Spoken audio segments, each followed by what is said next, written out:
सुमन के हाथ से सब्जियों का थैला लगभग छूट ही गया था जब उसके पीछे से एक आवाज गूंजी। यही है मेरी एक्स वाइफ, देखो जरा कैसी लग रही है। ये आवाज सुनते ही सुमन का दिल जोर से धड़का, उसके कदम जमीन में गड़ गए। इस आवाज को तो वह नींद में भी पहचान सकती थी। उसने धीरे से मुड़कर देखा। सामने विवेक खड़ा था, उसका तलाकशुदा पति, और उसके साथ थी उसकी वही गर्लफ्रेंड काव्या, जिसके कारण उन दोनों का तलाक हुआ था। उसके हाथों में ढेरों ब्रांडेड बैग्स और आंखों पर महंगा चश्मा, और चेहरे पर चमक ऐसी थी जैसे उसने दुनिया जीत ली हो। विवेक उसकी तरफ बढ़ा। उसने सुमन के हाथों में लटके थैलों को ऊपर से नीचे तक देखा। उसके चेहरे पर एक क्रूर संतोष था। वही की वही रह गई ना, मैंने कहा था ना, तुम किसी लायक नहीं हो। देखो आज भी वही कॉटन की साड़ियां, वही ग्रॉसरी के थैले। मुझे तुम पर तरस आता है सुमन। देखो तो सही क्या हाल बना रखा है अपना।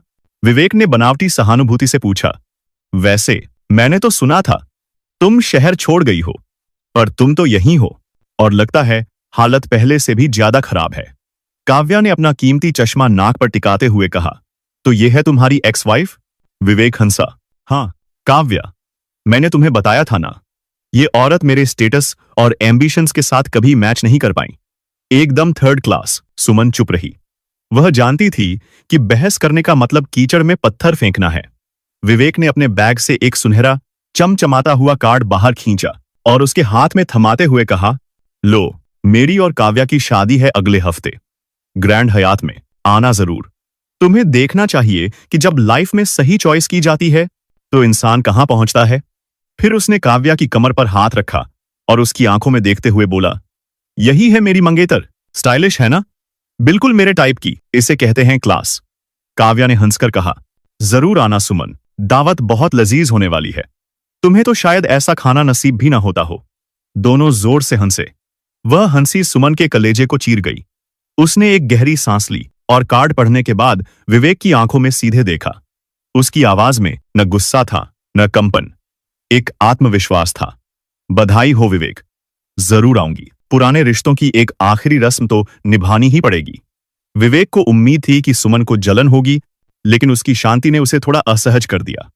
हाँ हाँ बिल्कुल आना, और कोई गिफ्ट वगैरह मत लाना, मुझे पता है तुम अफोर्ड नहीं कर पाओगी। वे दोनों अपनी महंगी एसयूवी में बैठकर धूल उड़ाते हुए निकल गए। सुमन ने अपनी कलाई घड़ी देखी। शाम के 6:30 बज चुके थे। तभी उसका फोन बज उठा। जी, बस पहुंच रही हूं, कहते हुए सुमन ने फोन रखा। 3 साल पहले का मंजर उसकी आंखों के सामने तैर गया। सुमन एक पढ़ी लिखी लड़की थी। विवेक एक छोटी कंपनी में टीम लीडर था। विवेक से शादी के बाद सुमन घर संभालती, विवेक के बूढ़े माँ बाप की सेवा करती और अपने शौक पूरे करने की बजाय दूसरों के लिए जीती थी। लेकिन विवेक को वो अपने से कमतर लगती थी। वो उसे कभी अपने साथ कहीं नहीं ले जाता था, क्योंकि उसे सुमन की सादगी और हिंदी बोलने पर शर्म आती थी। लेकिन कहते हैं ना, औरत की छठी इंद्री उसे खतरे का आभास करा देती है। सुमन को विवेक पर शक होने लगा था।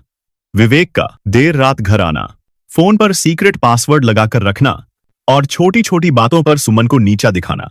जब भी सुमन पूछती, विवेक उसे अपनी बातों में उलझा लेता। सुमन, तुम पागल हो गई हो क्या? दिन भर घर में रहकर तुम्हारा दिमाग खराब हो गया है। मेरे दिल में सिर्फ तुम हो। देर रात तक काम करता हूं।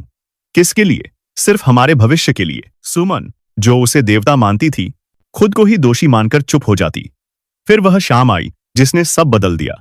विवेक बाथरूम में था और उसका फोन बाहर सोफे पर पड़ा था। फोन बजा, स्क्रीन पर नाम चमका, माय लाइफ लाइन। सुमन ने कांपते हाथों से फोन उठाया।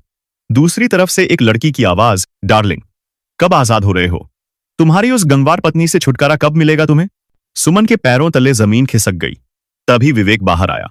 उसने सुमन के हाथ में फोन देखा और झपट लिया। सुमन ने रोते हुए पूछा, यह कौन थी विवेक, और वो मुझे गंवार क्यों कह रही थी? विवेक के चेहरे पर कोई पछतावा नहीं था। उसने बड़ी बेशर्मी से कहा, मेरी गर्लफ्रेंड है वो, काव्या नाम है उसका। वो स्मार्ट है, मॉडर्न है, मेरे स्टैंडर्ड की है। तुम क्या हो? एक बोझ। मैं ऊब चुका हूं तुम्हारी इस रोती हुई शक्ल और मिडिल क्लास सोच से। सुमन हक्की बक्की रह गई। उसे यकीन नहीं हो रहा था कि जो उसने सुना है वो सच है या उससे सुनने में गलती हुई है। लेकिन अगले दिन विवेक ने सब साफ और स्पष्ट कर दिया। जब उसने तलाक के कागज लाकर सुमन के मुंह पर फेंके, साइन करो और निकलो यहां से। मुझे अपनी जिंदगी जीनी है। सुमन ने एक शब्द नहीं कहा, न एलिमनी मांगी, न सफाई दी। बस अपनी टूटी हुई आत्मा के साथ अपने मायके चली गई। विवेक से अलग होने के बाद सुमन किसी पर बोझ बनकर रहना नहीं चाहती थी। उसने हिम्मत नहीं हारी और नौकरी ढूंढने निकली। कई ठोकरों के बाद उसे एक टेक्सटाइल कंपनी में जूनियर मैनेजर की नौकरी मिली। सुमन ने अपने काम में जी जान लगा दी, लेकिन किस्मत को शायद अभी और इम्तिहान लेना था। 6 महीने बाद खराब मैनेजमेंट के कारण वह कंपनी डूब गई। रातों रात ताला लग गया। सुमन फिर बेरोजगार थी और उसके साथ बेरोजगार हो चुका था दीपक भी। दीपक उसी ऑफिस का एक मेहनती एम्प्लॉय था, जिसे घर पर बीमार मां के इलाज के लिए पैसों की सख्त जरूरत थी। दीपक हताश था, लेकिन सुमन कुछ और ही सोच रही थी।